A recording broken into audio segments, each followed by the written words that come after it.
Bom, pessoal, tudo bem? Essa é uma aula, né, gravada a pedido da professora Lilian, para a gente trabalhar a respeito da acupuntura aplicada ao controle da dor. Tá?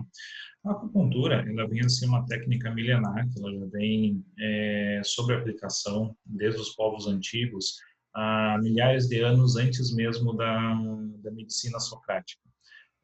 Existem muitos relatos, né, encontrados dentro de algumas escavações em tumbas na China, onde existem, né, várias demonstrações do uso da acupuntura, do surgimento da acupuntura até os dias atuais. Então, a acupuntura ela começa a surgir dentro de um contexto, né, socioeconômico, ela começa a acontecer dentro de um contexto cultural, e ela inicialmente, né, ela é uma técnica repleta de misticismos, né, ligadas a ela.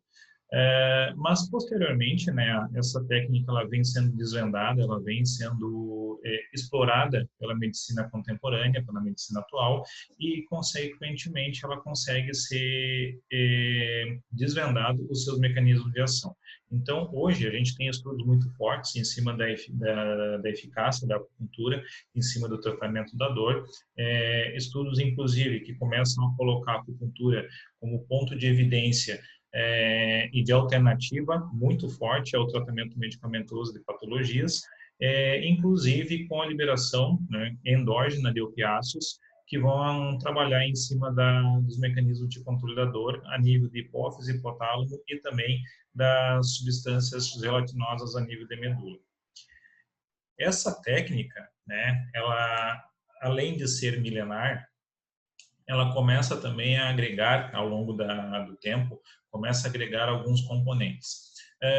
A gente sabe, né, por alguns estudos, que a acupuntura ela consegue manter uma frequência, nós conseguimos manter uma frequência de manipulação na agulha de no máximo até 8 Hz. Tá? Então, esses 8 Hz, eles são de 1 a 8 Hz, a frequência que a gente consegue colocar de forma manual nessa agulha para conseguir a maximização dos efeitos que a inserção da agulha pode causar nos pontos do nosso paciente. Mas a gente tem alguns estudos que mostram uma liberação de uma subclasse das endorfinas chamadas de dinorfinas. As dinorfinas elas têm um potencial de ação maior que as endorfinas e inclusive elas têm uma meia-vida sérica muito maior também que as endorfinas. Uma endorfina ela pode ser liberada na corrente sanguínea, ela tem uma meia-vida de aproximadamente 24 a 36 horas. As dinorfinas, elas são então derivadas dessas endorfinas e elas vão possuir uma meia-vida que vai durar de 3 a 5 dias. Existem alguns estudos falando da existência de resquícios dessas endorfinas presentes na corrente sérica dos indivíduos analisados até aproximadamente 5 dias depois da aplicação. Só que essas dinorfinas, para que elas sejam liberadas, elas necessitam de uma estimulação elétrica colocada na agulha. Então, é necessário frequências, né, de 100 Hz, 200 Hz. Então, se precisa de uma potência e de uma frequência aplicada a essa agulha de forma muito mais intensa que a gente consegue colocar de forma manual. Então, começam a surgir muitos estudos, né, demonstrando a eficácia da associação de correntes elétricas também a essas agulhas, né, a esses pontos de acupuntura e, consequentemente, também ao tratamento que utiliza a acupuntura agora com eletro, então chamado de eletroacupuntura. A acupuntura, ela está inserida dentro de uma classe, né, chamada de medicina tradicional chinesa. Ela foi desenvolvida em outras civilizações do mundo, né, não somente na China, mas a China foi o grande berço, o grande foco, a grande região da Ásia, onde a acupuntura ela começou a ganhar força, ela começou a ganhar muitos escritos antigos, muitas documentações a respeito da sua existência e da sua aplicabilidade. Então, a medicina tradicional chinesa ela foi moldada, tá, ao longo do tempo por vários fatores. E dentro desses fatores vamos incluir a cultura tradicional chinesa, a filosofia chinesa, a política, a religião, ciências. Então, nós tivemos uma série de fatores externos, né, que começaram a ser agregados dentro da prática da acupuntura. Que isso, né, durante uma boa parte da nossa história, acabou deixando, né, a acupuntura com essa característica quase que xamanista, uma coisa quase que esotérica. né? Mas que, na verdade, hoje a gente consegue comprovar por métodos científicos de análise, a gente consegue comprovar também por métodos científicos de imagens a ação da acupuntura a nível do sistema nervoso central.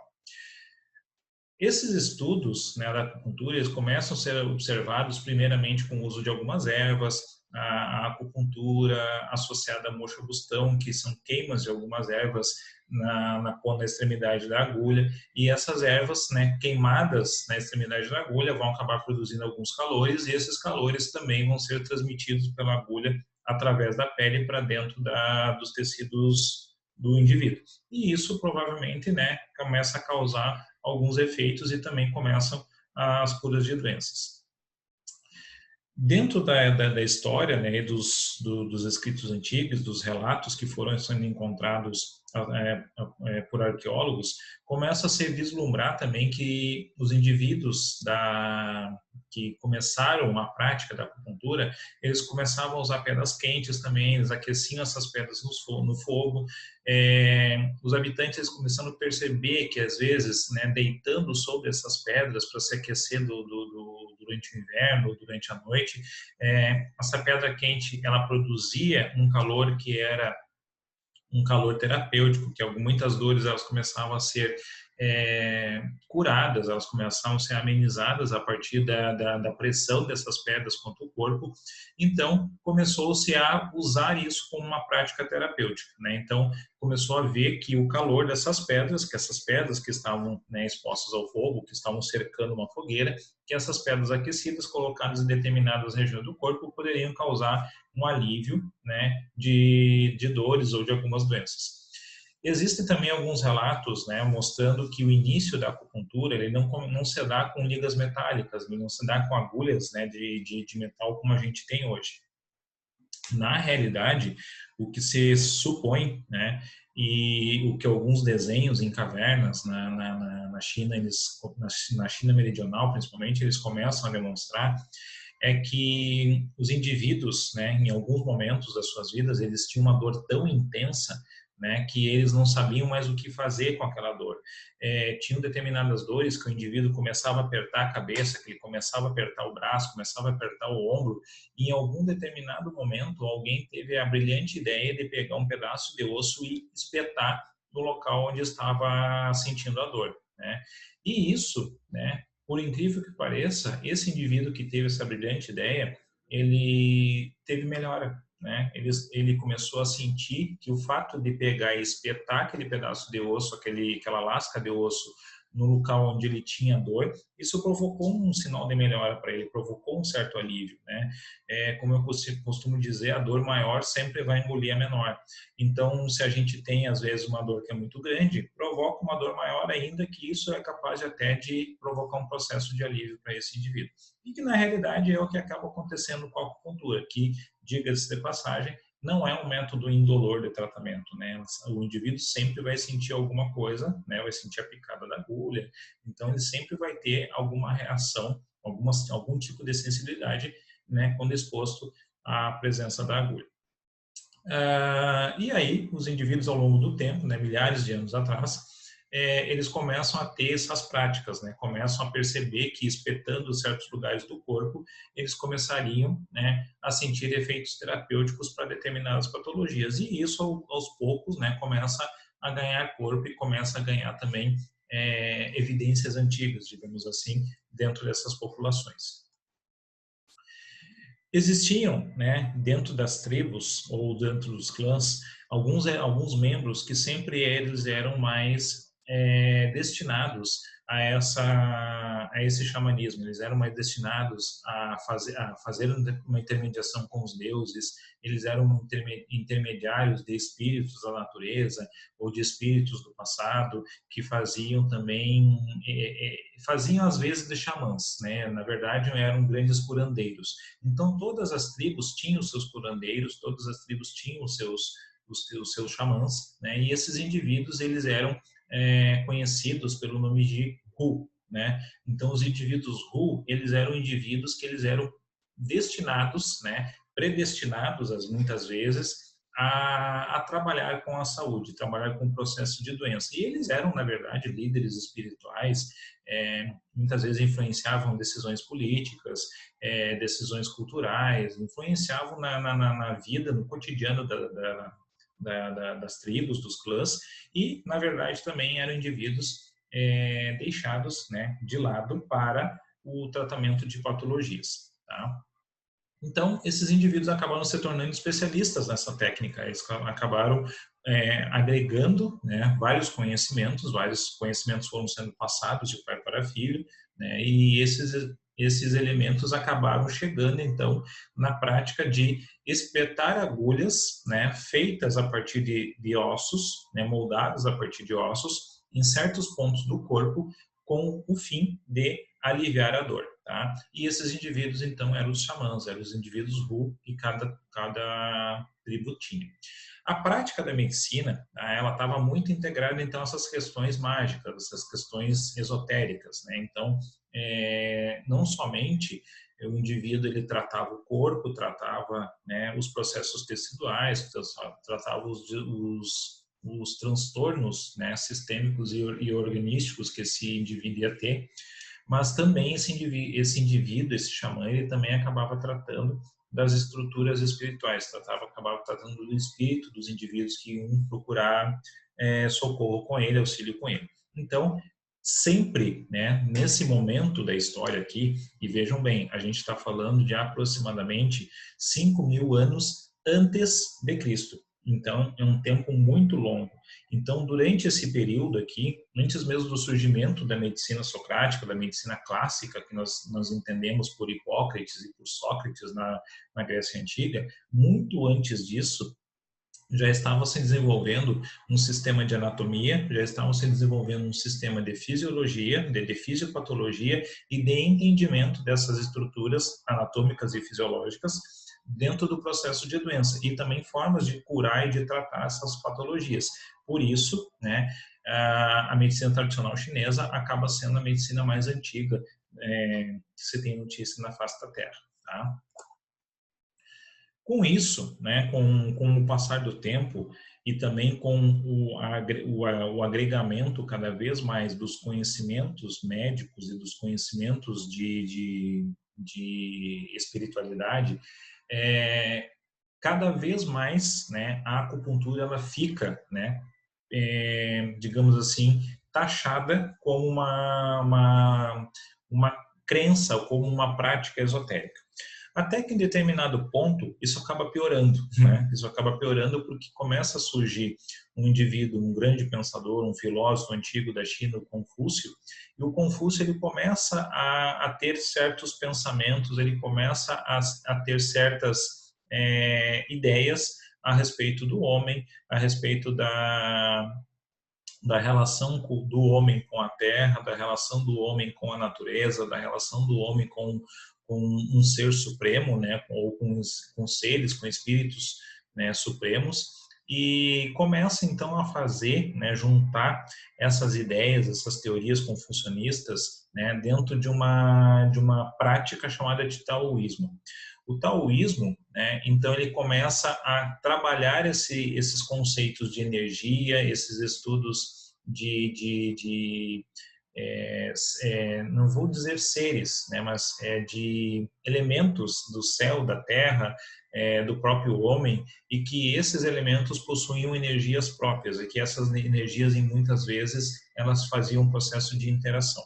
Então, com isso, ele começa a elaborar um processo, né, de pensamento sintético e analítico. Então, ou seja, ele começa a sintetizar os processos de doença e ele também começa a fazer um processo de análise em cima desses processos de doença. Só que aí a análise que ele faz do processo de doença é um processo de análise correlacionado à natureza. Então, por isso, a acupuntura, muitas vezes, para nós que somos ocidentais, ela acaba soando como uma técnica, como uma forma de tratamento bastante confusa e que acaba nos passando, né, como nós somos ocidentais formados pela medicina tradicional grega, né, pela medicina socrática, acaba soando aos nossos ouvidos como uma coisa meio que charlatanista. Porque, por exemplo, o médico tradicional chinês, o acupunturista, pensando dentro do contexto da medicina tradicional chinesa, ele pode dizer que uma dor de cabeça, por exemplo, é uma invasão do fogo do fígado, é uma invasão do estômago pelo fogo do fígado. Né? Ou seja, se eu chegar e disser para vocês assim, não, olha, tu tá com enxaqueca? Ok. O que que tu comeu? Ah, eu comi pastel frito, eu comi granito, né? Eu comi uma carne de panela, eu comi bastante gordura, aí depois eu comi um pouquinho de torresmo e ainda rematei com um sorvete. Beleza. O que que tu comeu? Qual foi a tua dieta? Baseada em gordura. E aí eu digo assim, e agora tu tá com dor de cabeça depois disso? Sim, tô com uma dor de cabeça tremenda. Aliás, sempre quando eu como pastel, como essas coisas, me dá dor de cabeça. Ou quando eu bebo, me dá dor de cabeça. Então, ou seja, na realidade, eu posso dizer para esse paciente, para esse indivíduo, que ele está com o fogo do fígado invadindo o seu estômago e isso está em ascensão, né, para os meridianos do coração e do pulmão. Se eu disser isso para qualquer um de vocês, para qualquer indivíduo, vocês vão dizer que o João tá louco, né, que realmente isso é uma coisa toca indo além. A acupuntura nada mais é do que uma técnica charlatã. Mas, na verdade, o que traduzindo para os nossos conhecimentos ocidentais isso quer dizer? Quer dizer que o indivíduo comeu muita gordura. A gordura, ela precisa ser sintetizada no duodeno a partir do momento em que a vesícula biliar ela começa a lançar essa bile lá no duodeno para quebrar essas gorduras, para que essas gorduras consigam ser absorvidas lá no jejum. O que aconteceu? O indivíduo comeu gordura demais, né? Então, na verdade, ele acaba tendo que lançar no duodeno uma quantidade muito grande de bile para que ele consiga dissolver essas gorduras. Só que essa quantidade excessiva de bile lançada dentro do duodeno, ela acaba penetrando através da válvula pilórica para dentro do estômago. E isso, a bile dentro do estômago começa a gerar um processo de queimação estomacal. Essa queimação, muitas vezes, ela começa a ascender pelo esôfago e começa a queimação no esôfago e aquela queimação e aquele gosto amargo começa a vir pela boca. Isso faz uma sensibilização do sistema nervoso autônomo, mais especificamente do sistema nervoso simpático, e o sistema nervoso simpático pega essa informação e leva até o cérebro, e o cérebro transforma isso, né, num estímulo de liberação maior de acetilcolina. Então, ou seja, eu tenho uma contração muscular maior, porque essa contração muscular, inclusive, vai fazer com que a vesícula faça uma contração ainda maior, tentando colocar mais bile para tentar quebrar essa quantidade de gordura enorme que eu coloquei para dentro da barriga. E essa liberação a mais de acetilcolina nas placas neurais, isso vai provocar espasmo. Então, ou seja, o músculo temporal aqui, o músculo frontal, começa a entrar em espasmo e esse espasmo começa a gerar dor de cabeça para mim, começa a gerar a enxaqueca mediada por transtornos hepáticos para esse meu indivíduo. Então, isso é somente um dos mecanismos, né, que são explicados pelas palavras do médico tradicional chinês, mas que na verdade quer dizer o seguinte, ó, meu querido, tu comeu muita gordura, tá? Tu encheu a pança de graxa e essa quantidade de graxa agora está fazendo com que o teu fígado trabalhe em excesso. E esse excesso de trabalho do fígado, né, consequentemente está te levando a uma enxaqueca, está te desencadeando um processo de enxaqueca, certo? Então, na verdade, isso é o que vai acontecer. Uma outra situação que a gente pode mudar um pouquinho o contexto da dor e dizer, por exemplo, assim, ó, o chinês vai dizer que existe um ponto chamado de VG20 colocado na região da base da nuca e ele vai dizer que esse ponto é a porta dos ventos. E que quando o indivíduo está num processo de transtorno respiratório, esse indivíduo está sendo invadido pelo vento perverso. Olha que legal isso, né? O vento, que ele é perverso, se tem vento perverso, tem o vento bonzinho também. Então, mas o vento perverso é que está invadindo a porta dos ventos lá na nuca e isso está me causando uma pneumonia, né? Está causando um aumento da mucosidade, veja bem, aumento de umidade e mucosidade no meu pulmão, certo? Então, na verdade, o que o cara quis dizer, assim, ó, traduzindo em miúdos, ele simplesmente quis dizer que o indivíduo saiu no vento, né? E pegou um vento no pescoço. Esse vento no pescoço, esse vento na nuca lá, fez um processo de rinite. Essa rinite começou a ficar hipersecretiva. Essa secreção que foi produzida em excesso acabou juntando bactéria e isso aí, né, ferveu. Então, o que aconteceu? Nós temos agora um processo infeccioso, que pode ser um processo de sinusite, pode ser um processo até de pneumonia causado, né, por um processo alérgico, por um processo de rinite alérgica. Assim como todos nós temos, né, quase 100% da população hoje tem algum grau de rinite.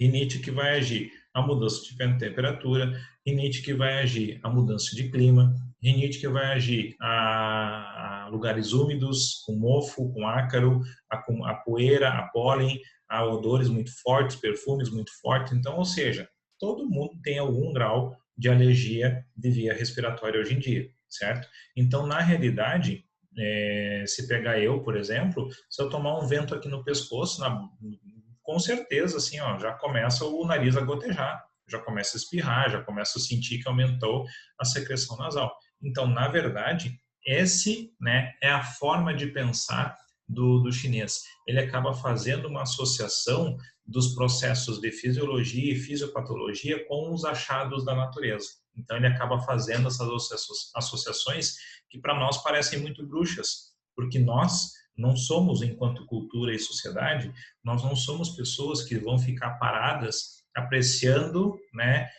o vento balançar a folha da árvore. Nós não vamos ficar parados, sentados no alto de uma colina, apreciando, né, o movimento dos pássaros, o movimento das nuvens, né, nós não temos o hábito de ficar pensando sobre o que acontece no céu, o que acontece, né, para baixo. A gente não fica pensando que nós estamos no meio do caminho, né? Então a gente não tem essa preocupação e esse contexto, que é o que o chinês, naquele momento de vida, ele tinha. Era a cultura chinesa e é a cultura chinesa até hoje, uma cultura extremamente analítica, que ela fica analisando os fatos e fazendo comparação com os elementos da natureza, certo? Só que, claro, hoje nós temos vários estudos que começam a comprovar isso. E aí, então, tá, surgiu ao longo do tempo, né, as coisas foram evoluindo, as ligas metálicas também foram evoluindo. Primeiro vem a idade do ferro, depois vem a idade do bronze, depois vem a idade do aço, tá? E as ligas metálicas começam a ser inseridas no papel das agulhas, né, como agulhas. As agulhas começam a ser fabricadas a partir de ligas metálicas. E aí vão surgir, então, as chamadas 9 agulhas maravilhosas, que é uma outra coisa que o chinês adora, é ficar dando adjetivo para as coisas, né? Então, podia chamar somente de 9 agulhas chinesas, não, ele resolveu chamar de 9 agulhas maravilhosas. Por quê? Porque essas agulhas, elas conseguiam produzir coisas maravilhosas, conseguiam produzir determinadas mágicas, né? Determinadas mandracarias. O que são essas mandracarias? Por exemplo, eu tenho uma série de agulhas, tá, que elas têm tamanhos, espessuras e formatos diferentes. Então, eu vou ter agulhas que conseguem penetrar mais profundo, agulhas que conseguem penetrar mais superficialmente, agulhas que conseguem provocar um rasgo na pele, agulhas que conseguem provocar não penetrar pela pele, mas somente começar a deslizar a pele, começar a fazer um deslizamento miofascial, começar a fazer uma liberação miofascial. Então, os instrumentos de liberação miofascial que se tem hoje, eles já têm uma origem lá dentro das agulhas maravilhosas. Inclusive, se vocês observarem aqui, ó, a agulha número 2, tá? Ela é uma agulha com a ponta bem romba e com a ponta bem arredondada. Então, o médico tradicional chinês, ele usava essa agulha para fazer deslizamento miofascial. Então, na verdade, as agulhas chinesas, elas começam a aparecer também para uso nas sangrias, para fazer abertura de feridas, para fazer uma série de procedimentos, né? E essas agulhas tradicionais chinesas, então, elas foram intituladas como 9 agulhas maravilhosas. Essas agulhas, elas têm algumas ligas metálicas, né? Então, normalmente, primeiro surgiram as agulhas de ouro, que se diz, né, pelo conceito tradicional chinês, que eram agulhas que fariam tonificação. A agulha de prata, que ela faria uma sedação do ponto, né, onde ela está inserida, e outras ligas, né, que depois foram surgindo e que hoje o que nós temos são ligas de aço inoxidável, que é o que vai fazer vai fazer a formação da agulha, né? Vai fazer a fabricação da agulha. Essas agulhas, elas têm partes, né? Então elas têm um corpo, uma base e um cabo. Aqui eu tenho uma série de agulhas de fabricantes diferentes, de tamanhos diferentes também. Então aqui eu tenho o cabo da agulha, tá? Aqui eu tenho uma área de transição entre o cabo e o corpo da agulha. O cabo da agulha é a parte que vai ficar sempre em contato com a nossa mão, que é onde a gente vai tocar, onde a gente vai segurar, onde a gente vai manipular essa agulha. O corpo da agulha é o que vai ser penetrado, né, através da pele, certo? E a base nada mais é do que a transição ali. E conforme os fabricantes, eu tenho vários formatos para o cabo dessa agulha. Eu posso ter um cabo de plástico, eu posso ter um cabo totalmente de metal, com o mesmo fio que está vindo lá, está formando o corpo da agulha, enrolado, né, formando o cabo, ainda com uma extremidade mais espessa, com uma bolinha na ponta aqui para facilitar o meu tato, o meu toque. Então, eu tenho vários tipos de agulhas. E essas agulhas também, elas têm tamanhos diferentes, tá? Essas agulhas, elas têm uma qualidade, elas precisam ter uma qualidade, devem ter uma origem, uma procedência, né, adequada, elas devem ser conservadas como todo o material para não oxidarem, para não enferrujarem. Elas deve haver uma limpeza da área onde essa agulha vai ser inserida, né? Embora se vocês pegarem qualquer vídeo do YouTube perguntando sobre inserção de agulhas na China, vocês vão ver que é uma carnificina. Tá? Inclusive o médico tradicional assim está uma fila imensa de pessoas no pronto-socorro, ele passa assim, tira a agulha de um, bota na outra parte, tira a agulha desse, coloca no outro, e assim ele vai fazendo uma zona mesmo. Mas não é isso que hoje, né, as normativas que a gente tem, que nós devemos seguir, não é isso que as normativas de segurança elas nos preconizam. Inclusive, assim, o que eu tenho para dizer para vocês?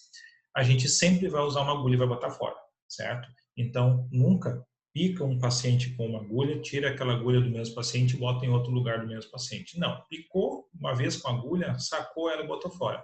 Assim como também, a gente sempre vai manusear essa agulha pelo cabo. Se a gente tocar no corpo da agulha, a gente vai contaminar aquele corpo da agulha. Então, assim, bota fora aquela agulha e pega outra. Porque nos dias de hoje, né, com o sistema de contaminação, com a forma de transmissão de doenças que nós temos hoje, não vale a pena o risco, né, da gente pegar uma agulha que caiu no chão, juntar aquela agulha e botar lá no paciente, ou se derramar uma agulha sobre outra superfície, pegar e juntar e botar no paciente, não vale a pena, tá? Para vocês terem uma noção, hoje, um pacotinho com 10 agulhas e um mandril, que é o aplicador, ele custa R$ 2,80. A gente compra no comércio de forma bem fácil. E se encomendar o milheiro pela internet, está mais barato ainda. Então, assim, não vale a pena. Né? A gente vai ver que o custo de uma agulha ele custa 0,028 centavos, né? 2 centavos cada agulha. Pelo amor de Deus. Então, não vale a pena. Tá? Isso é uma coisa que a gente já tem que ter em mente. Então, assim, todo mundo sempre fala, tá, mas a agulha de acupuntura é grossa? Não, a agulha de acupuntura, normalmente ela vai ter uma espessura de 0,25 milímetros. Aqui tem uma imagem fazendo um comparativo com outras estruturas. Por exemplo, uma agulha de costura, ela tem uma espessura de 1,02 milímetros. Então, ela já é bem mais espessa que uma agulha de acupuntura. Uma agulha de injeção, tá, de seringa, ela tem 28,5 milímetros de espessura. A ponta do palito de fósforo tem 42 centímetros de espessura. 42 milímetros de espessura, perdão. Então, assim, a agulha da acupuntura, ela é fina da espessura do fio de cabelo. Tá? Essa que é a realidade. Para quê? Para que ela consiga penetrar sem fazer muita irritação e consiga chegar até o seu local de origem. Certo? Então, a espessura da agulha de acupuntura hoje, ela é extremamente fina, tá bem? Então, todas as agulhas que nós temos, elas são agulhas com espessura de 0,25 milímetros. E o comprimento delas vai variar. Pode ser de 30 milímetros, de 45 milímetros, de 50 milímetros, até agulhas de 75 milímetros, tá? Que, traduzindo em centímetros, isso seriam agulhas de 7,5 centímetros. Que são agulhas que são para pegar superfícies mais profundas, tá? Então, essa a correlação que a gente precisa fazer também. Aonde eu vou acertar a superfície, qual o tamanho de massa que eu vou transpassar com a agulha, é a escolha que eu vou fazer pelo tamanho da agulha depois. Então, no conceito oriental, a acupuntura nada mais é do que interferir, tá, de forma a aumentar o fluxo, diminuir o fluxo ou colocar em circulação novamente alguma coisa que esteja parada, interferir, então, a partir da puntura, na circulação do Qi e do Shui. O que significa Qi e Shui? Qi significa energia, Shui significa sangue. Aí vocês vão me dizer assim, tá, então significa que todo mundo tem energia circulante, né? E aí, como é que a gente comprova que a energia é circulante? Primeira coisa, quando a gente fala, né, traduz em miúdos, o que é o Qi, tá? O Qi significa transmissão energética, certo? Circulação de energia, a energia que cada elemento tem. Mas só que a energia do nosso corpo humano, ela vem a partir do momento em que nós temos, por exemplo, um nervo que faz condução elétrica. Isso é Qi, isso é transmissão de energia. A nossa bomba de sódio e potássio, ela é uma forma de condução de energia. É assim que a membrana do neurônio se despolariza e é assim que as informações são transmitidas. Então, na verdade, a energia, os influxos elétricos que estão circulando na membrana plasmática, que estão circulando na placa milneural, que estão circulando nos nervos, tudo isso são estímulos elétricos. Tudo isso é Qi. Então, o chinês só dava um nome diferente para o que fisiologicamente a gente conhece por transmissão nervosa, ok? Então, essa técnica, ela visa basicamente mexer com isso, mexer com a energia que está circulando, com os estímulos elétricos que estão passando pelos locais do indivíduo e também com o sangue que acompanha esses estímulos elétricos. Não existe, tá, nenhum nervo que ele não seja acompanhado de um vaso sanguíneo, aliás, não um, dois vasos sanguíneos, uma veia e uma artéria. Tá? Então, anatomicamente, isso sempre vai acontecer. Nós vamos encontrar em todos os locais do corpo o que nós vamos chamar de feixe vasculo nervoso, que é um nervo acompanhado de uma artéria e acompanhado de uma veia, ok? Então, isso é indissociável dentro da anatomia. Bom, a acupuntura, então, ela se divide, né, dentro da explicação, no que a gente vai chamar de acupuntura sistêmica, auriculoterapia, né, que é o uso da agulha ou de pequenas sementes ou pequenos cristais colocados na orelha para fazer estimulações específicas do pavilhão auricular. Tá? Usar também outras técnicas, né, que aí já não tem muita comprovação, que é cores associadas às agulhas, inserir agulhas nas mãos, isso sim tem comprovação. A própria, o que nós vamos chamar de acupuntura escalpiana, que é a colocação de agulhas em pontos específicos do couro cabeludo, isso tudo são formas de tratar via acupuntura. Tá? O Aristóteles foi o primeiro que interpretou a dor, né, como uma experiência oposta ao prazer. Isso foi um dito lá de 500 anos antes de Cristo. Tipicamente desagradável e sentida pelo coração como centro das sensações. Teoria que perdurou por volta de 20 séculos. Tá? Então, o Aristóteles, como todo grego, ele pensava que o corpo humano tinha 5 deuses, né? Que um deles estava morando inclusive no coração. E que quando esses deuses entravam em desarmonia, quando esses deuses brigavam, entravam em atrito, nós entrávamos em processo de doença. Então, que na verdade, o que se buscava com a medicina era tentar acalmar esses deuses internos, o deus do coração, o deus do fígado, o deus do cérebro e por aí afora. Tá? Então, essa era uma ideia. Então, na verdade, né, o que Aristóteles estava pensando era uma coisa semelhante à acupuntura, certo? O Descartes, ele começou a introduzir alguns estudos anatômicos e fisiológicos que evidenciaram a existência de nervos capazes de receber informações sensoriais e levar essas informações da periferia do corpo até o cérebro e trazer do cérebro de volta uma resposta motora até a periferia, certo? Então ele começa a introduzir agora uma ideia de sistema nervoso interagindo com estruturas, com órgãos e com vísceras e que isso é o que é o processo de doença e também vai intervir no processo de cura. Na Idade Média, né, se enfatizou muito o aspecto emocional em detrimento do sensorial. Então, o que significa isso? Na Idade Média foi uma idade obscura, né, para o conhecimento e para as técnicas de medicina evoluírem. Na realidade, o que evoluiu muito na Idade Média foram as técnicas de medicina, foi a medicina árabe, certo? Mas porque a medicina árabe era uma medicina muito próxima da medicina tradicional chinesa. Existia um fluxo pela Rota da Seda, ali no sul da Ásia, que comunicava os desertos árabes e as tribos dos desertos da Arábia com, né, os impérios da China. Então, na verdade, essa comunicação também servia como forma de propagação de cultura e como forma de propagação também de métodos de tratamento, né, que naquela época eram muito difíceis. Então, a medicina árabe, né, a medicina islâmica, ela começa, né, os muçulmanos, eles começam um processo, né, de aceleração do conhecimento, um processo de melhoria das suas ideias, das suas culturas, da sua organização sociopolítica, e isso culmina também com o avanço, alavancando o avanço das teorias medicinais dentro da cultura muçulmana. Então, isso tem uma influência muito grande da cultura chinesa. Na Idade Moderna, tá, começa a haver um reconhecimento da dor como uma sensação de alerta, tá, do organismo contra estímulos advindos do meio externo ou do próprio meio interno, mas que eles podem ser lesivos para o indivíduo. Então, começa a mudar os conceitos de dor dentro da Idade Moderna. Tá? Então, a acupuntura, ela traz essa questão da acupuntura agora para tentar trabalhar o processo de dor, e por isso a acupuntura vem para o Ocidente como uma forma de tratar dor. Tá? Depois começam a se notar e começam a se perceber e se vislumbrar outras possibilidades de tratamento que a acupuntura já tratava, que a acupuntura já fazia.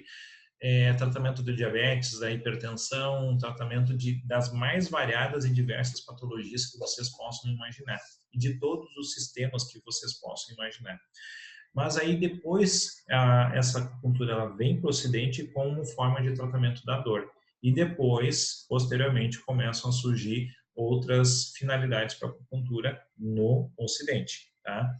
E a palavra acupuntura, ela é derivada do latim, tá? Onde o acus significa agulha e puntura significa punção, tá? Então, pegar uma agulha e fazer uma punção, fazer uma puntura, tá bem?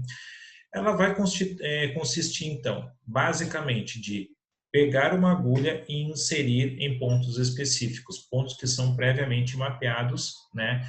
E que estão colocados dentro de traçados chamados de meridianos. Ela vai atuar pelo meio da liberação de substâncias químicas no organismo que produzem um efeito analgésico, anti-inflamatório, um efeito hormonal e uma regulação neuronal. Na realidade, tá, o que a acupuntura ela vai fazer, olhando ela do ponto de vista ocidental e do nosso ponto de vista crítico e científico, o que a acupuntura faz é inserir uma agulha através da pele em um ponto, tá, periférico do indivíduo. Isso vai estimular o sistema nervoso periférico a levar para o sistema nervoso central um estímulo.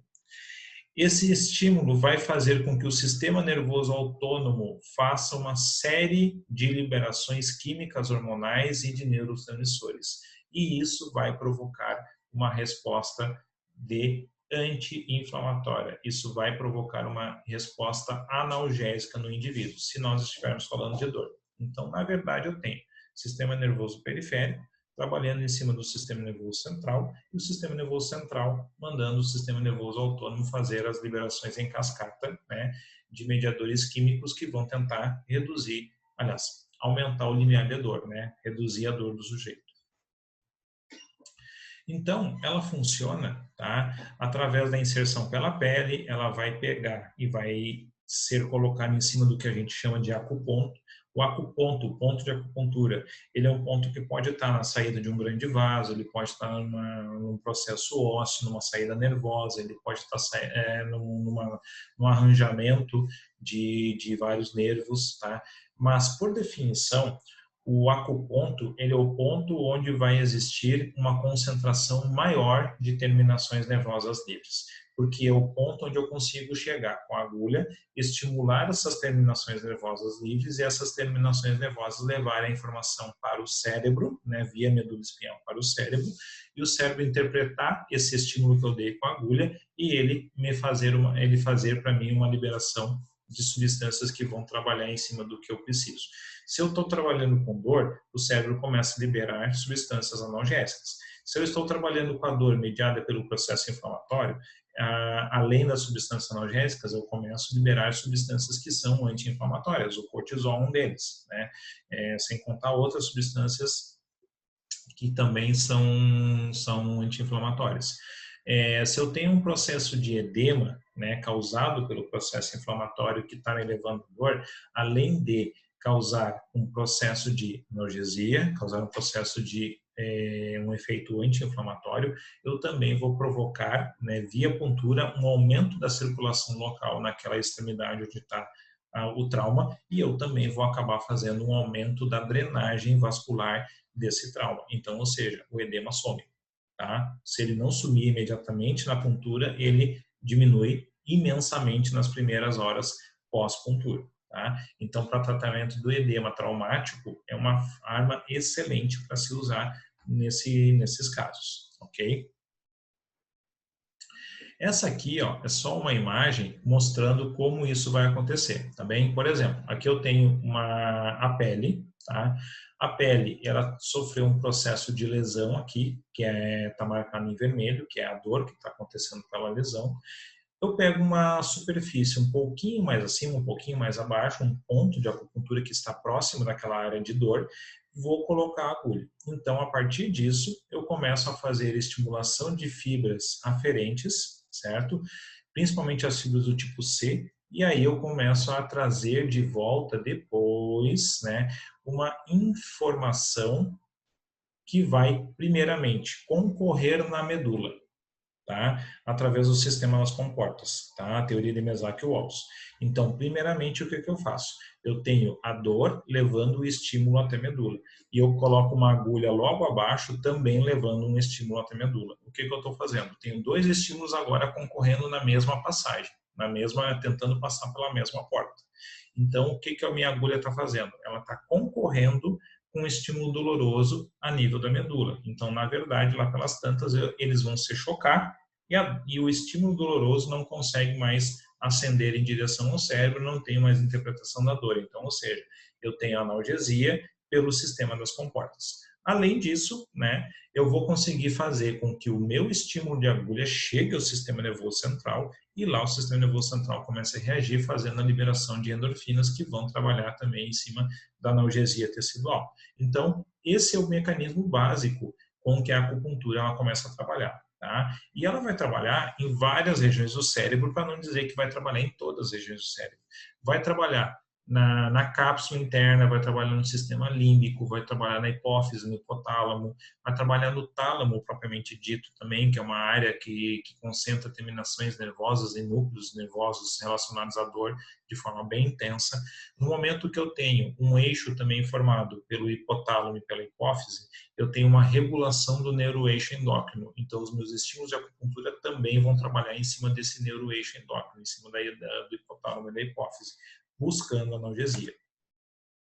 Então, o mecanismo de ação, ele se resume à entrada da agulha na pele, provocando uma microinflamação que aciona a produção natural de substâncias que são anti-inflamatórias e analgésicas. Então, na verdade, eu estou combatendo uma lesão com uma lesão nova. Tá? Eu estou provocando uma lesão pequena, uma microlesão, e essa lesão, então, a partir do momento que o corpo começa a tentar reagir contra ela, ele acaba também combatendo de forma refratária, de forma retrógrada, aquela lesão inicial que eu tinha, certo? E aí eu consigo os mecanismos de lesão, aliás, os mecanismos de ação. Então, aqui, ó, a gente tem uma imagem mostrando que basicamente a agulha ela vai romper a pele, ela vai fazer uma lesão tecidual nas células que estão abaixo da pele. Então, olha só, eu tenho liberação de prostaglandinas, substância de bradicinin, eu começo a trazer para cá, ó, mastócitos, os mastócitos começam a liberar histamina para tentar combater a bradicinina e a prostaglandina. É começado a liberar também a partir das fibras de condução lenta, que são as fibras C, elas começam a liberar substâncias como as substâncias P, que elas vão trabalhar em cima do vaso sanguíneo. Isso começa a fazer uma estimulação do sistema circulatório, não somente os vasos sanguíneos, mas o sistema linfático também. Então, eu consigo, a partir dessa inserção de uma agulha, eu consigo uma série de ações que são, né, na verdade, reações que o corpo está promovendo a inserção daquela agulha. E essas reações, elas vão dar para mim uma ação em cima da lesão primária que eu tinha, tá? Que podia ser a pancada, a dor de cabeça, sei lá qual foi o tipo de dor que vocês estão tratando. Então, os pontos de acupuntura, como eu disse para vocês, eles são pontos que se encontram, onde nós vamos encontrar, né, uma quantidade de terminações nervosas livres muito grande. Esses pontos eles podem ser muito superficiais à pele, eles podem ser muito profundos à pele, isso é bastante variável. Podemos ter a inserção de falsos pontos? Podemos. Eu sempre digo assim, ó, que invariavelmente, se eu colocar uma agulha através da pele do sujeito, essa agulha está provocando algum tipo de reação. Tá? Só que essa reação, se ela tiver colocada, essa agulha, ela for colocada em cima de um ponto e ela acertar precisamente o ponto de acupuntura, eu tenho uma ação. Se eu não colocar em cima do ponto de acupuntura, eu vou estar colocando num ponto qualquer, num falso ponto, em qualquer território, qualquer topografia da pele. Só que eu vou também provocar uma reação, só que não vou provocar aquela reação que o ponto de acupuntura ia me dar, né? Mas eu provoco uma reação do mesmo jeito. Então eu sempre digo assim, ó, estão com medo, tá, de não acertar o ponto, não tem problema. Alguma coisa a gente vai causar, alguma reação sempre a gente vai causar, tá? Porque não tem como não enfiar uma agulha pela pele e não trazer uma reação. O que pode acontecer é eu não acertar o ponto e eu não vou ter a reação, né, na proporção que eu esperava. Então, né, mas alguma coisa vai acontecer. Ou nós podemos também trabalhar com o que o chinês vai chamar de ponto zashi. O que é o ponto ashi? O ponto ashi, ele é o precursor do dry needling.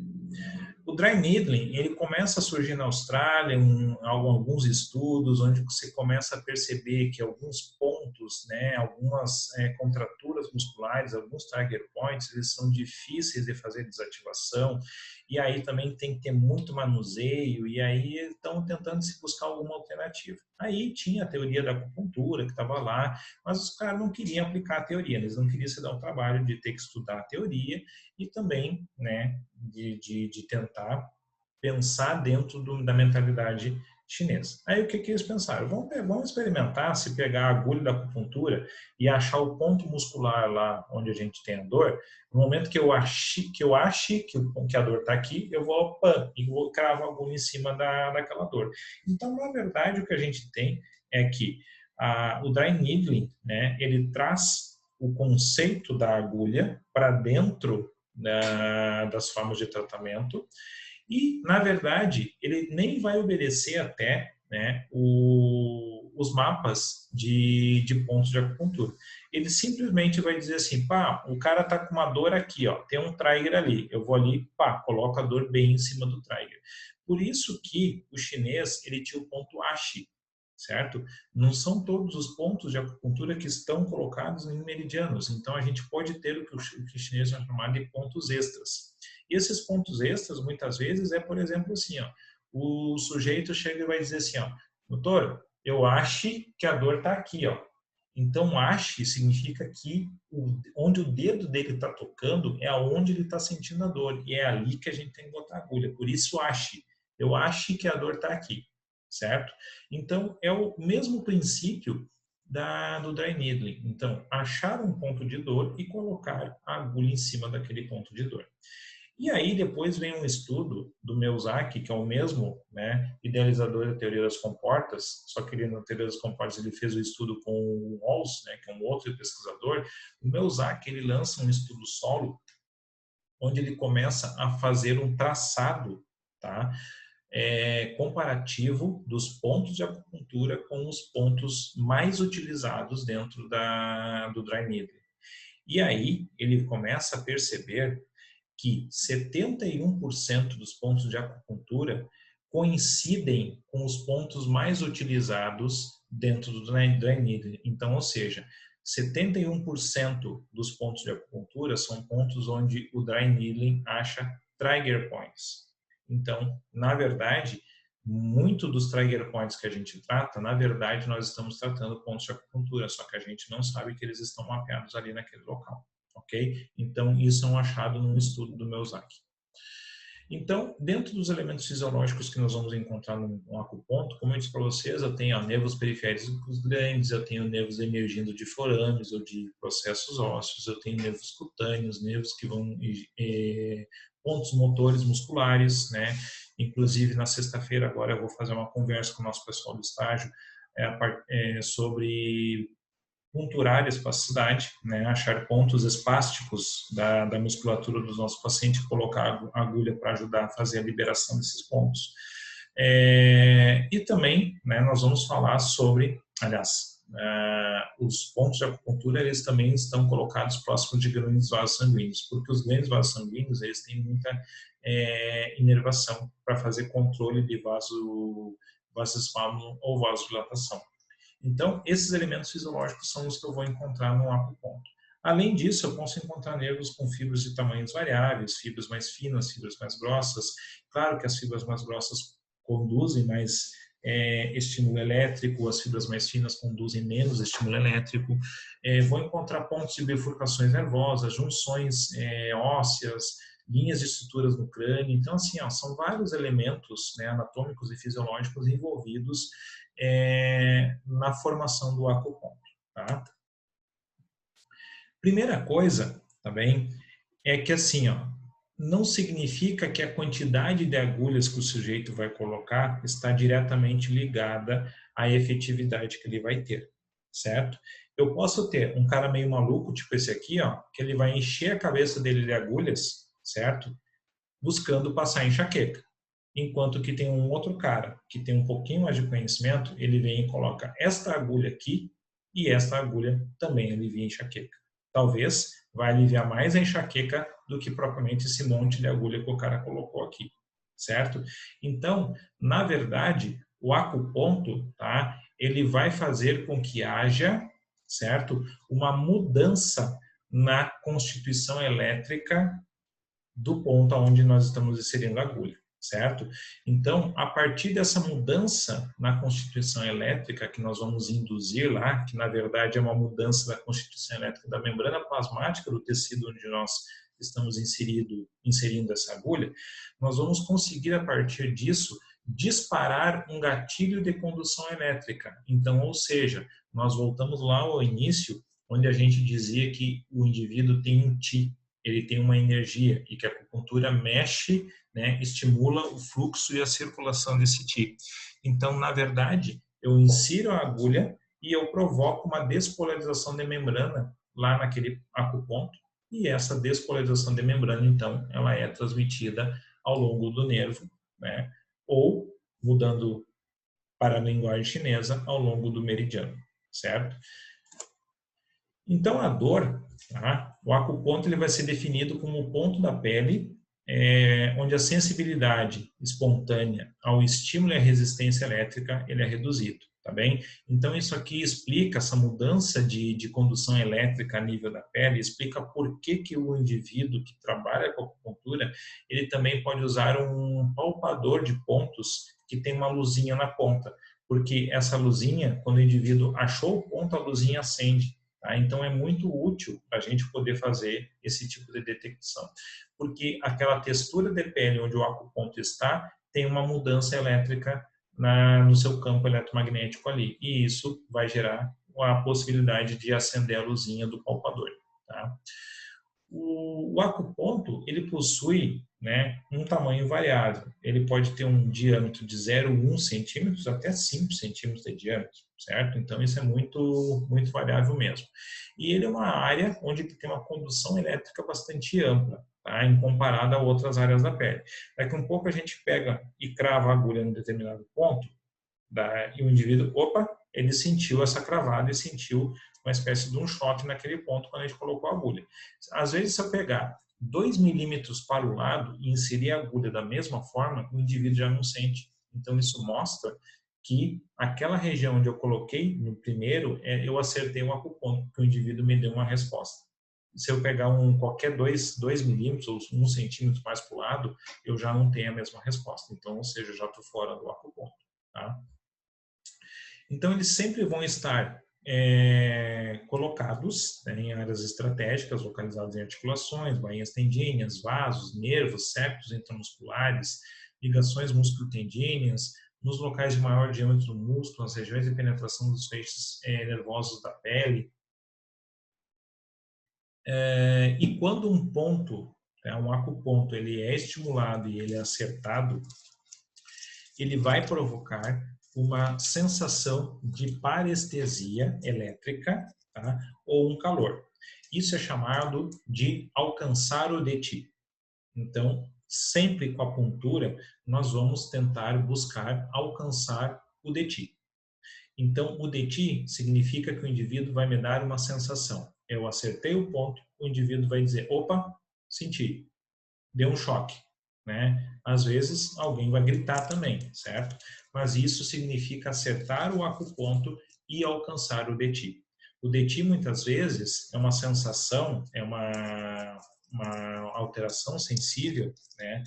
Naquela região onde a gente insere a agulha, que esse DTI, muitas vezes, assim, ó, eu acerto o ponto e esse DTI, ele dispara como se fosse um choque correndo no membro do sujeito.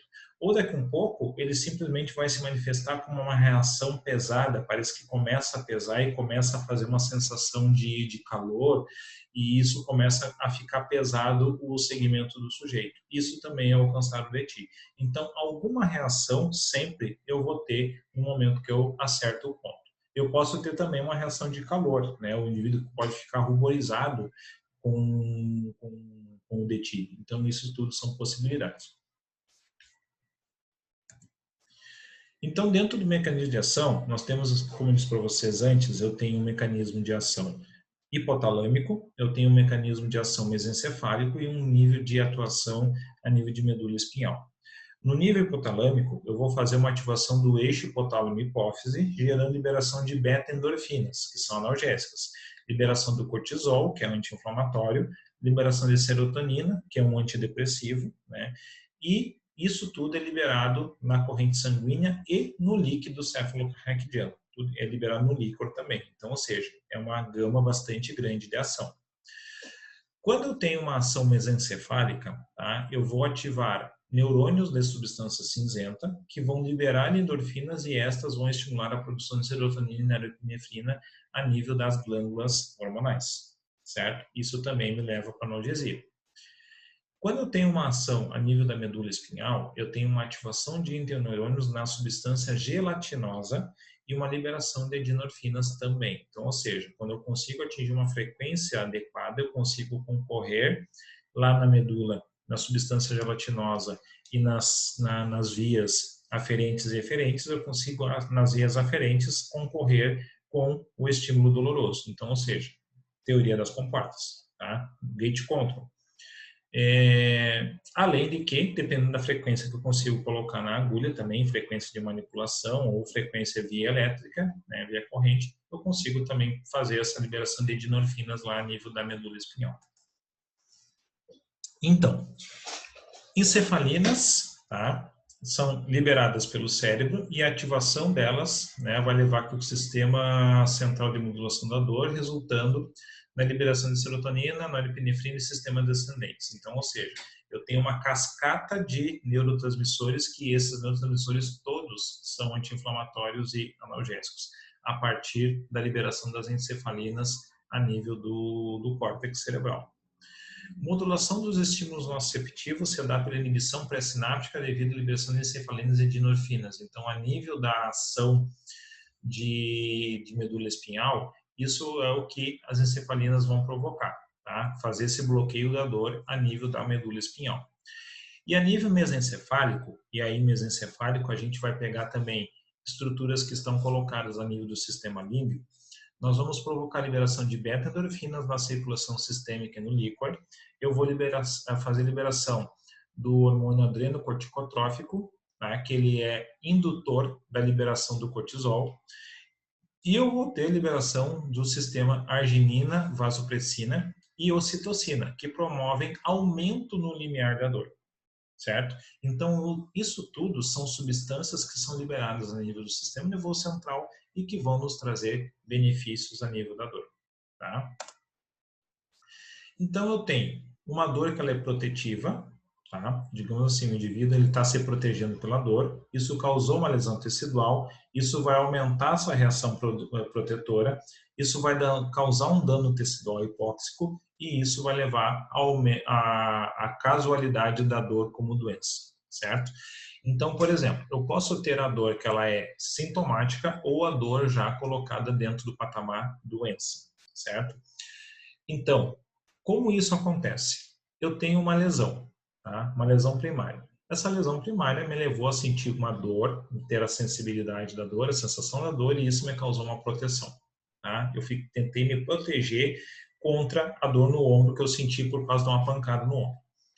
Só que, a partir dessa contração que eu coloquei, dessa proteção neuromuscular que eu provoquei mais lesão tecidual, porque eu comecei a fazer trigger points. Isso vai me levar a uma reação protetora maior ainda, porque quanto mais dor, mais eu vou me protegendo.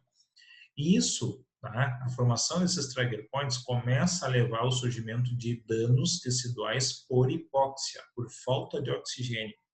E isso vai acabar fazendo uma perpetuação da dor. Então, ou seja, agora a dor ela passa de ser aquela dor que era a sensação do trauma que eu tive para um momento onde essa dor agora ela é a doença para mim, certo? Então, dentro do processo de dor, a medicina tradicional chinesa, ela vai encarar sempre a dor como uma obstrução, tá? Ela vai chamar isso de síndromes bi.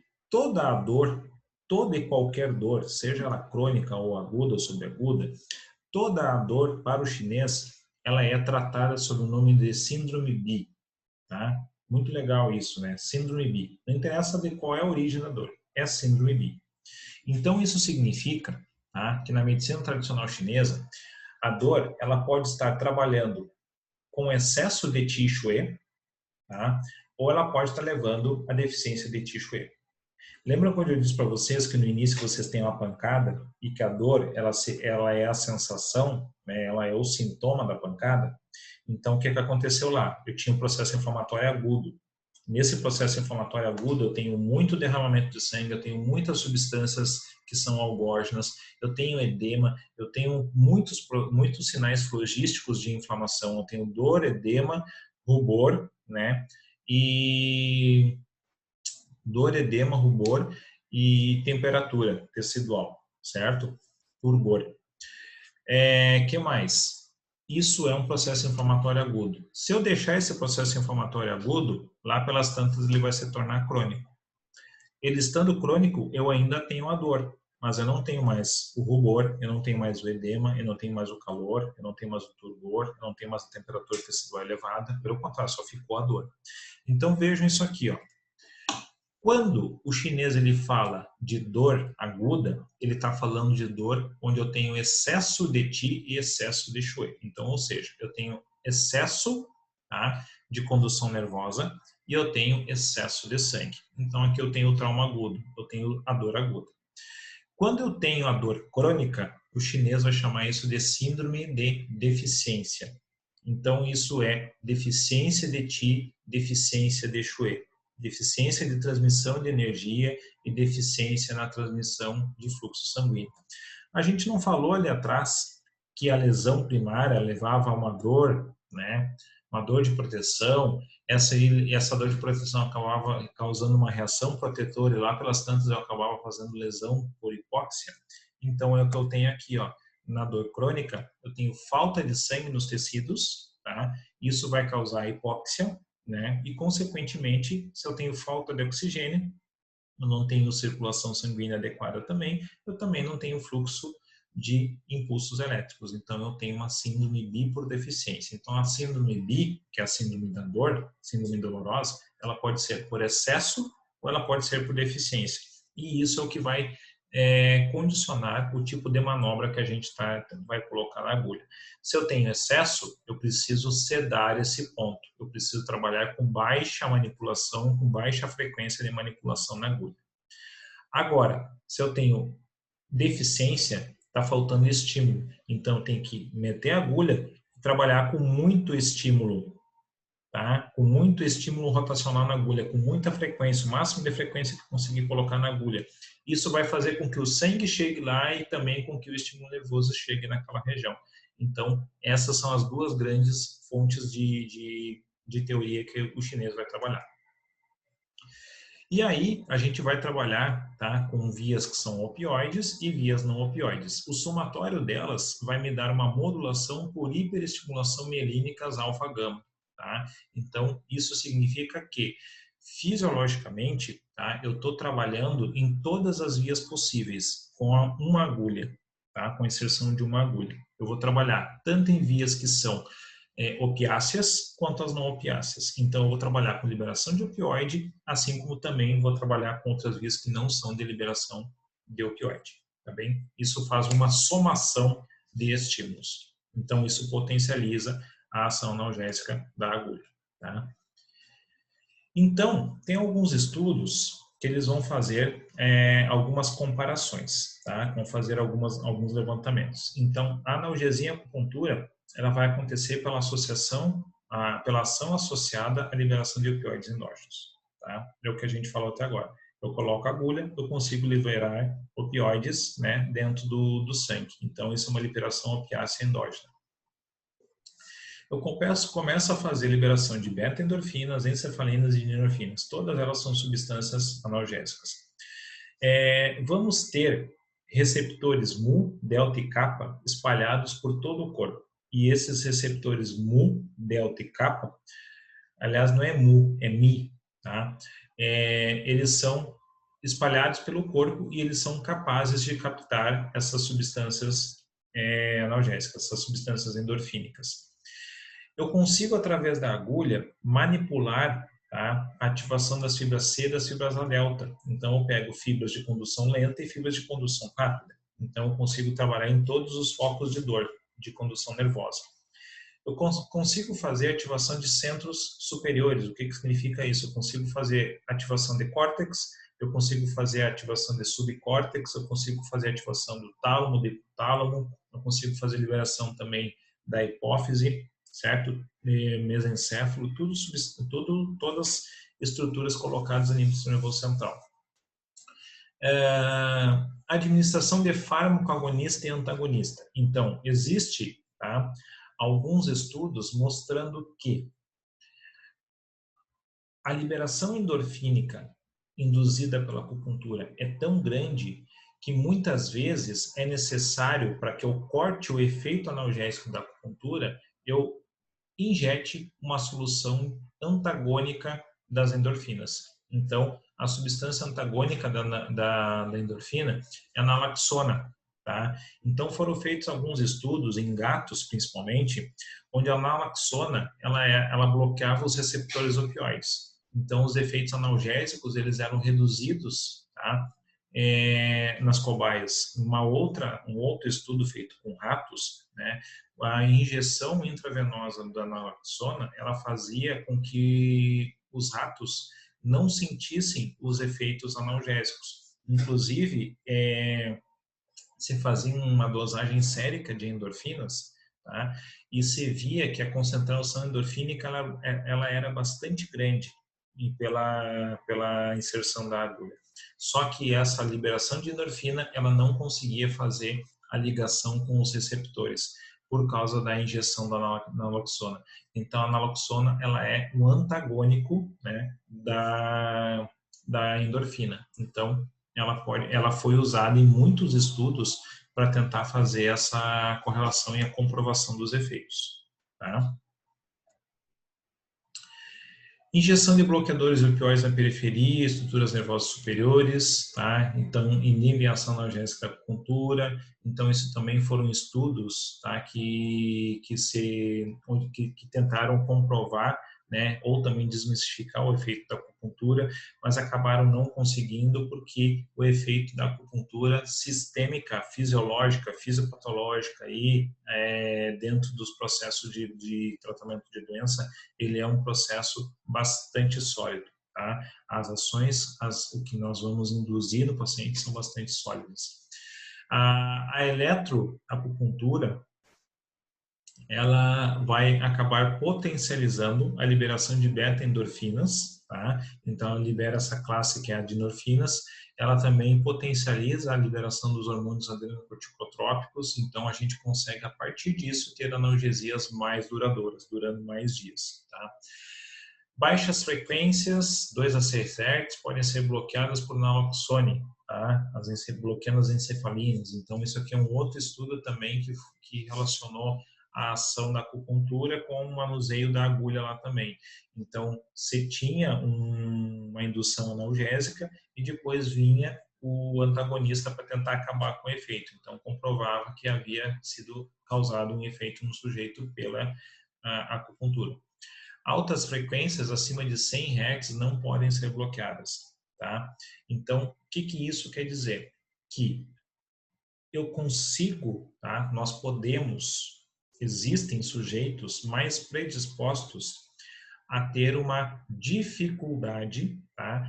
De fazer liberações endorfínicas com a agulha. E ainda, a endorfina que eu libero, esse indivíduo consegue degradar essa endorfina de forma mais rápida, certo? Então, os estudos mostram isso. Por isso que, se eu usar baixas frequências de estimulação, que vão ser de 2 a 6 Hz, isso pela mão, existem indivíduos que não vão ter um efeito duradouro da analgesia alcançada. Agora, se eu fizer uma liberação endorfínica usando uma frequência mais alta, então de 100 Hz para cima, isso mostra, os estudos mostram que a liberação das dinorfinas nesse tipo de estimulação é tão forte que os indivíduos não conseguem bloquear a ação dessa dinorfina e também não conseguem degradar tão rápido a ação dessa dinorfina. Então, ou seja, o efeito também se torna mais prolongado.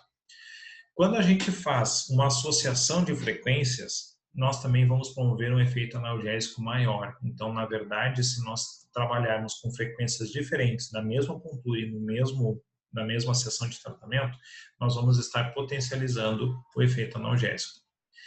Esse aqui é um mapa de acupuntura que ele mostra, tá, os pontos, né, que eles são mapeados na região anterior, tá, tanto da face, do crânio, do membro superior, do tronco e dos membros inferiores, quanto também na região posterior, do crânio, do tronco, membros inferiores e dos membros superiores, tá bem? Então, nós temos cada meridiano pertencente a um órgão. Então, nós vamos ter meridiano de vesícula biliar, meridiano de estômago, meridiano de baço pâncreas, meridiano de coração, de pulmão, de pericárdio, de bexiga, de rim, certo? De fígado. Então, ou seja, nós temos cada meridiano com o nome de uma estrutura anatômica, de um órgão, de uma víscera, tá? Esse aqui é o processo da inserção da agulha, tá? Esse mais claro aqui é o mandril. Então, a agulha ela é colocada sobre a pele e sempre fica um pedaço do cabo para fora. E aí nós vamos lá e batemos com força, né? E rápido no cabo da agulha para que ela penetre na pele. Sempre, tá? Em média, a profundidade que o primeiro piparote na agulha vai causar, tá? de introdução da agulha, é em torno, em média, de uns 2 a 3 milímetros, tá bem? Não mais que isso, certo? Mas é mais ou menos essa média aí de tamanho de agulha que fica para fora e que vai penetrar depois na superfície da pele.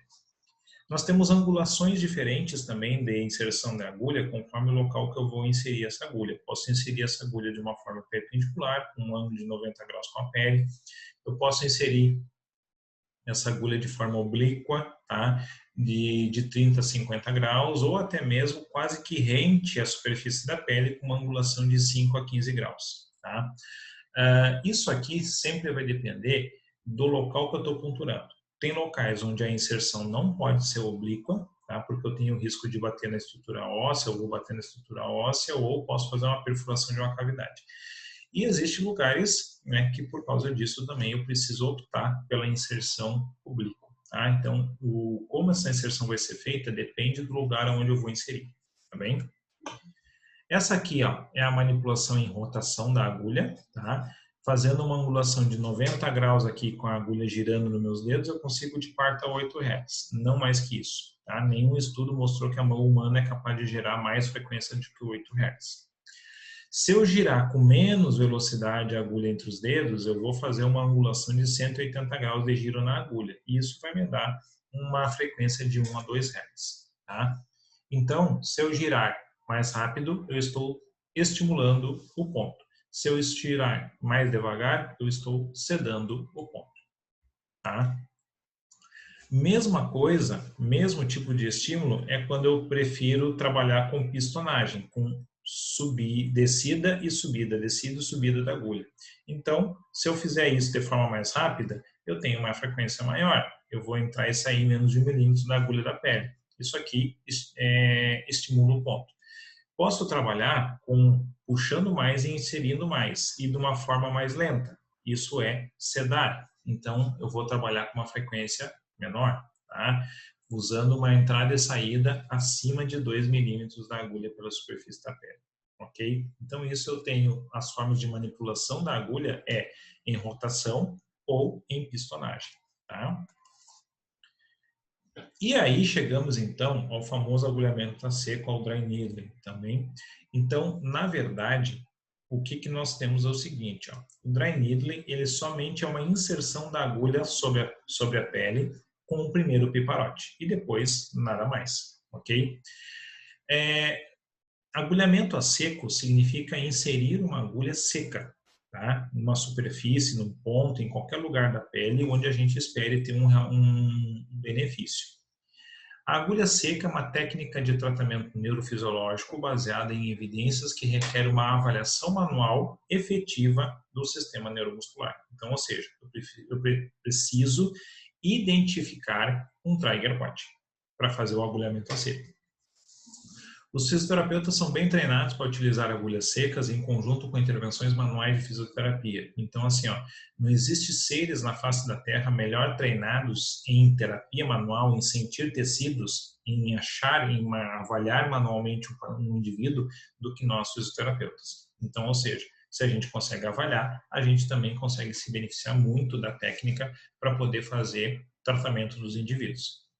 A pesquisa apoia que a agulha seca melhora o controle da dor, reduz a tensão muscular, normaliza a disfunção bioquímica e elétrica das placas finais do nervo motor e facilita o retorno acelerado da reabilitação ativa.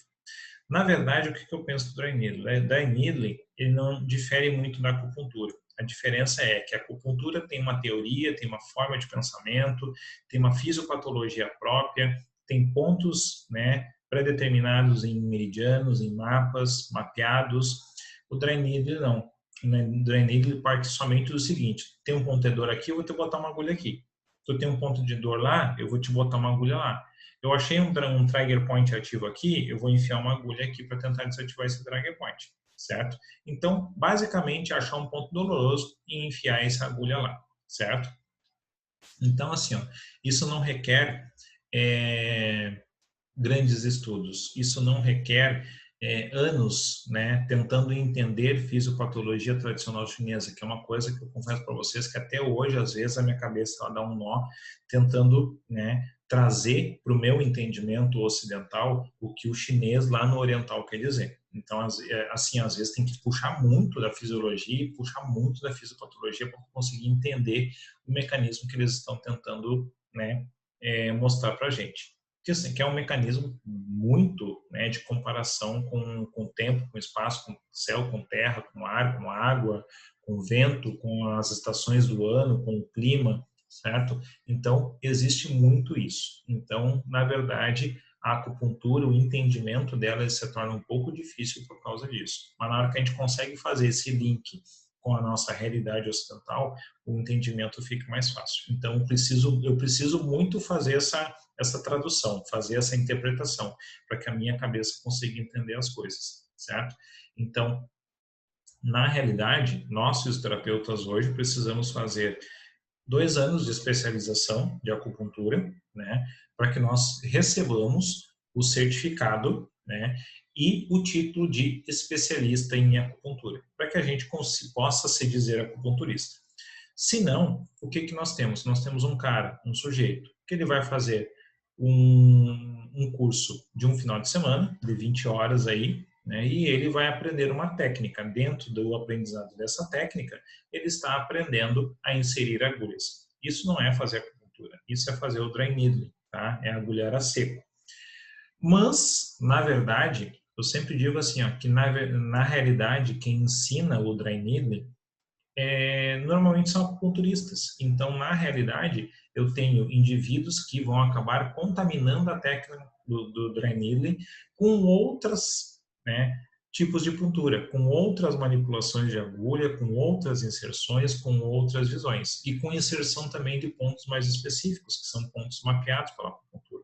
Então, na realidade, a gente acaba fazendo, né, essa mistureba aí de ideologias e de técnicas, tentando ensinar o agulhamento a seco, que é uma forma fácil de também fazer tratamento da dor, ok? E segura também, certo? Bom, foi um prazer ter falado com vocês, tá? Foi um prazer ter trabalhado com vocês.